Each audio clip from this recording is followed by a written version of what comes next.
These 25 refugees from Eritrea, Ethiopia, and South Sudan were saved from an almost certain death.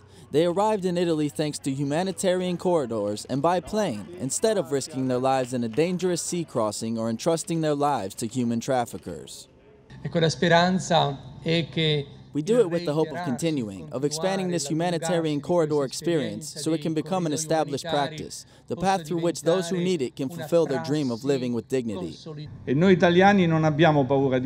We Italians aren't afraid of you all. On the contrary, we welcome you with great joy and affection. From now on, you are our brothers and sisters.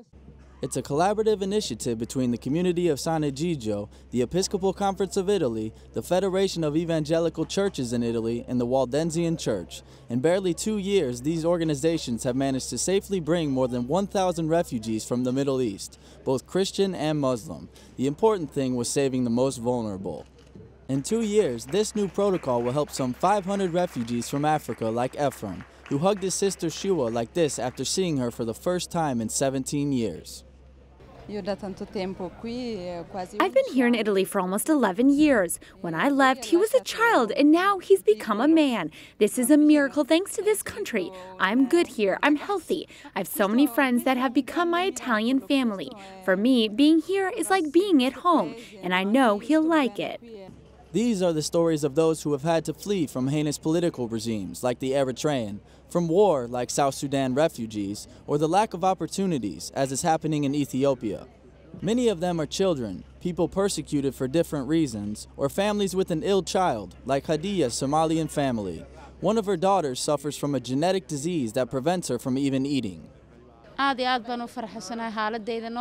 hope to have a better life and that my children can study. They've helped me with everything. I couldn't even do the paperwork. I'm so happy that I'm not even tired. The family traveled from Somalia to Ethiopia by donkey. Jermal, an Eritrean, escaped his country to evade rigid military service many have described as slavery. He spent 9 years in a refugee camp in Ethiopia and tried numerous times to get to Europe through unsafe routes. Now, he has finally been able to make it, without putting his life in danger. I'm happy about today and about arriving legally. I hope my friends who stayed in the refugee camp have the same opportunity.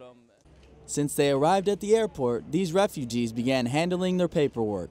The Italian Ministry of Foreign Affairs granted them their visas, and the Interior verified their backgrounds. Humanitarian corridors are ultimately the most humane solution for people simply wanting to live with dignity.